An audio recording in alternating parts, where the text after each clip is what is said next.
The Georgian period of American architecture. As you read in the textbook, widely used architectural labels such as Georgian or Federal are derived from historical period, and they have in turn come to elicit very specific visual images. No doubt you soon visualize and cite examples of those styles too. In any case, that's why say Hampton Plantation on Townsend Mirror was not built, while the Dojo American colonies between 1714 and 1775. But nevertheless, it classified as Georgian. Where was the image ahead of reality, actually behind reality in this case, doesn't it? Georgian style refers to a style originated in England in 1600 based on form following the classical principles of the design developed by Andrea Palladio during the Italian Renaissance in the mid-1600s. Architect Indigo Jones and Christopher Wren began designing buildings using the Palladian's design principle. This style widely popular in England, replacing the medieval Georgian period in the American architecture began around 1700. The Rembrandt as the College of Mary. He is named after architect, although the old architectural history will extended this period in American architecture until 1830, the end of Georgia first. Most scholars now agree that in America, the style generally ran its course by the 1780s. The hiatus and the construction, the Revolutionary War essentially ended the Georgian period of the architecture on its original form. Later, it will be renewed and revival style. Thus, this is one of the longest lived architectural story in America. Well, many of the founders of the nation lived a healthy, capacious period along the eastern seaboard with built in the style and the size of historical revolutionary reconstruction was built in this style too. Another know what about the style is that the area style of this American craftsman through the Jurassic Georgian architecture was programmed built through the new medium of unexpected engraving as well. Rioni is the first Faraday's work between 1716 and 1720, and hosts by other handworks from England all influenced American building arts, and includes the academic formal quality of Georgian style. And eventually, in the Georgian style was assimilated into architectural powers, so that they passed in the training of every cutting and fresco from Edinburgh to Maryland. So Georgian design reached American colonies in the form of architecture manual with pattern books by the mid-1700s. New England enjoying its building wealth and accumulated the western seaboard. The wealthy captain, merchant, shipyard owners, and mill owners will develop new social classes. New standards of sophistication and elegance were being established, while the colonial style now mattered. Many of those in the party of wealthy classes visited England and looked to England for the present of fashion and taste. And though they found they are eager to have a new Georgian home hold different status, wealth, and tastes. So Georgian style was all over the place, from Maine to Virginia and British colonies. Just as the colonial period in 16th century freely adopted Roman critical forms and ran and followers did heavily emulate the work of Italian architects, so did the American period borrowed the architect's wholesale and with of vengeance.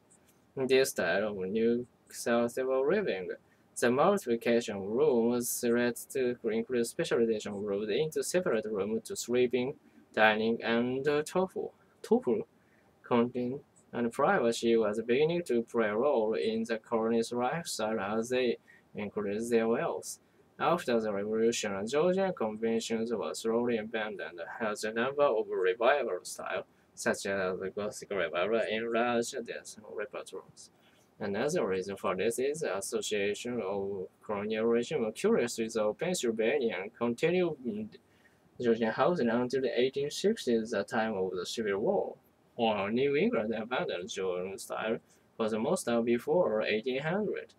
By the way, in Canada, Georgian architecture was embraced aside of Canadian royalty to Britain, and the style was dominated for most of the first half of the 19th century. Okay, let's look at the distinctive features of the style.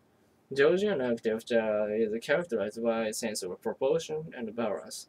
Simple mathematical ratios are used to determine, for example, the height of the window in relation to its width or shapes of the room.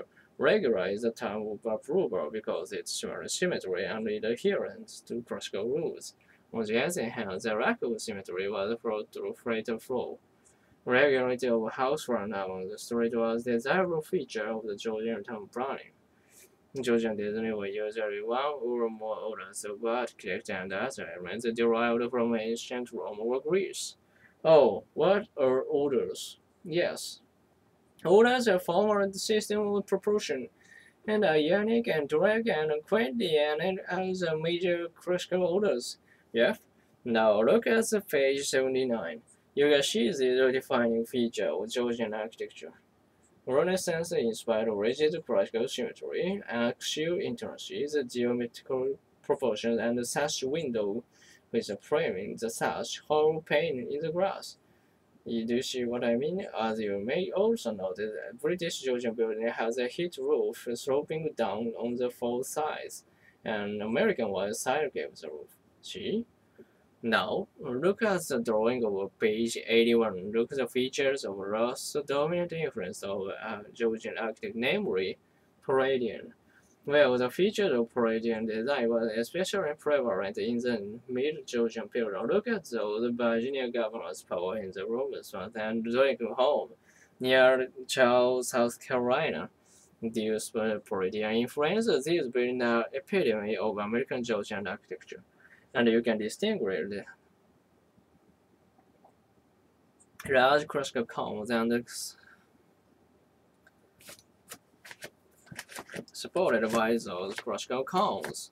And of course, even now, we also show the town as a Palladian window, a tall window with flanking two small rectangles and around the top, which you can find many buildings, most often the second story directly above the front entrance from all the periods since that.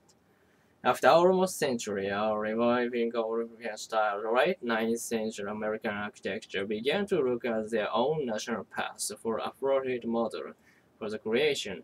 Architects and builders revived and modified the style to accommodate with the modern lifestyle and taste of the new century. That is to say, they created the colonial revival style for the Georgian style. In their eager to ensure the design heritage would be recognized, but architects often exaggerated the case. To buildings that decided 19th century in size and function, such as railroad station and public schools. To accomplish this, elements of Georgian style were emphasized in various ways by changing the scale, by combination of features used in ways unknown to the 18th century, or simply by repetition. It is such emphasis that helps distinguish the parents from the child. So even though we know, however, that the original Georgian and Georgian revival forms in building consider, we will suppose the original from the revival was time was a practice. Can we still new viewing of this style? Certainly. Although the Georgian popularity in the most vigorous expression last decade in the 19th century and the first of the 20th, it is really much for the part of architecture, while unfortunately, however, the most modern example suggests that the great revival style is the single of the past.